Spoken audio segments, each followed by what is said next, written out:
Nepotism ಅಂತ ಇದ್ದಿದ್ರೆ Rajkumar ಮಕ್ಕಳವ್ರಿಗೂ ಕೇಳಬೇಕಿತ್ತಲ್ಲ. Sir ನಾನು ಅವಾಗಿನ ಬರೋ ವಿಚಾರ ಅಲ್ಲ.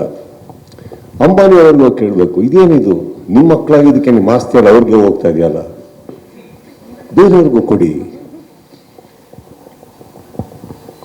ಕೇಳಬೇಕು, ಪ್ರತಿಯೊಬ್ಬರಿಗೂ ಕೇಳಬೇಕು. ಇದು ತಪ್ಪು. ಬಾಂಬೆಲ್ ಯಾವುದೋ ಒಂದು ವರ್ಡ್ ಹುಟ್ಕೊಂಡ ತಕ್ಷಣ ಕರ್ನಾಟಕಕ್ಕೆ ಎಂಟ್ರಿ ಕೊಡಬೇಡಿ.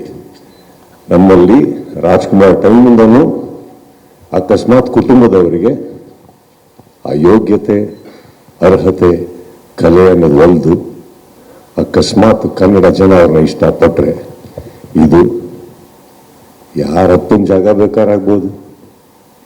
ಇಲ್ಲಿ ಪಕ್ಕ ಕೂತ್ಕೊಂಡು ನಾವು ಮುಂಬೈನ ಒಂದು ವರ್ಡನ್ನು ಉಪಯೋಗಿಸೋದು ತಪ್ಪಾಗುತ್ತೆ. ಇವತ್ತಿಗೆ ಶಿವರಾಜ್ ಕುಮಾರ್ ಅವರು ಒಂದು ಮೇಲೆ ನಟರು, ಅವ್ರನ್ನ ನೋಡಿ ಸ್ಫೂರ್ತಿ ಪಡೆದಿದ್ದೀವಿ. ಈಗ ಅವರು ಉದಾಹರಣೆ ತಗೊಂಡು ಎಷ್ಟೋ ಜನ ಬೆಳೀತಾ ಇದ್ದಾರೆ. ನಮ್ಮ ಮಧ್ಯೆ ಇಲ್ದಲೇ ಇರ್ಬೋದು ಅಪ್ಪು ಅವರು, ಅದ್ಭುತವಾದಂಥ ಪ್ರತಿಭೆ. ನೆಪೋಟಿಸಮ್ ಅಂತ ಅವ್ರಿಗೆ ಬರ್ಕೊಡ್ದು ಅವರಿಂದ ಒಂದು ಎಷ್ಟೋ ಜನ ಫ್ಯಾನ್ಸ್ ಆಗಿ ಅವರಿಂದ ಸ್ಫೂರ್ತಿಯಾಗಿ ಎಷ್ಟೋ ಕಲಾವಿದರು ಬೆಳೀತಾ ಇದ್ದಾರೆ.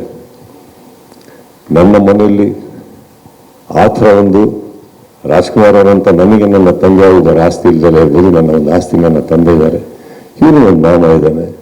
ಬಟ್ ನನ್ನ ಮನೆಯಲ್ಲಿ ಇವ್ರನ್ನ ಹೊರತುಪಡಿಸಿ ಇನ್ನು ನನ್ನ ಅಕ್ಕಂದ್ರಿಗೆ ತುಂಬ ಜನ ಮಕ್ಕಳಿದ್ದಾರೆ, ನನ್ನ ಕಸಿನ್ಸಿಗೆ ತುಂಬ ಜನ ಮಕ್ಕಳಿದ್ದಾರೆ. ಯಾರು ಚಿತ್ರರಂಗಕ್ಕೆ ಬಂದಿಲ್ಲ.